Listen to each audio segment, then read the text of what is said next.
ગુજરાતમાં છેલ્લા ઘણા સમયથી એવી ઘટનાઓ બની રહી છે કે જેના કારણે એવું લાગી રહ્યું છે કે ગુજરાતમાં કાયદો અને વ્યવસ્થા કથળી રહી છે।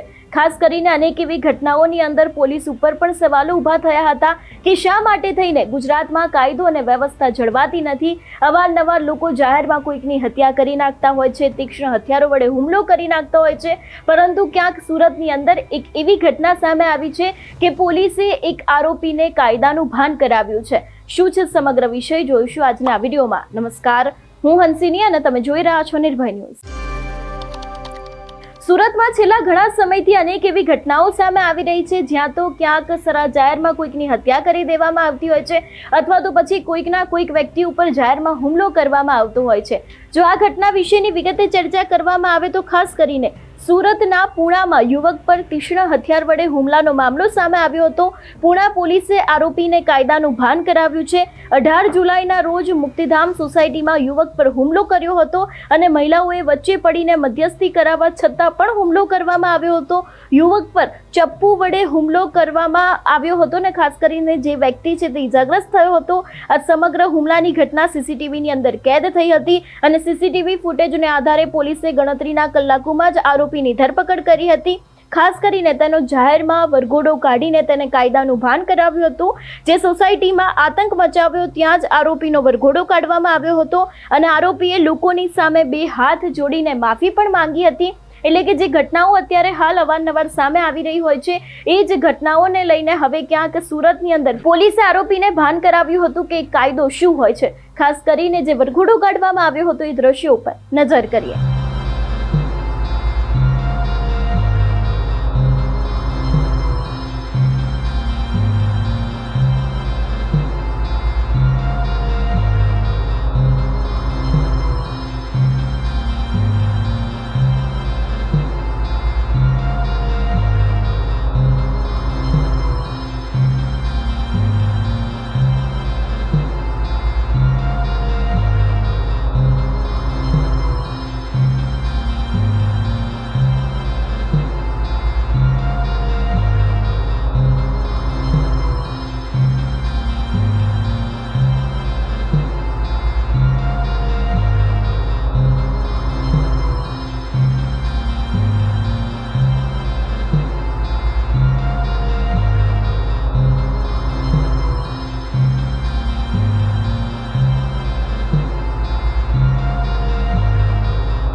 તમારું શું માનવું છે આ વિષયને લઈને અમને કમેન્ટ કરીને ચોક્કસથી જણાવજો। તેની સાથે અમારી ચેનલ નિર્ભય ન્યૂઝને લાઇક, શેર અને સબસ્ક્રાઇબ કરવાનું ભૂલશો નહીં। નમસ્કાર।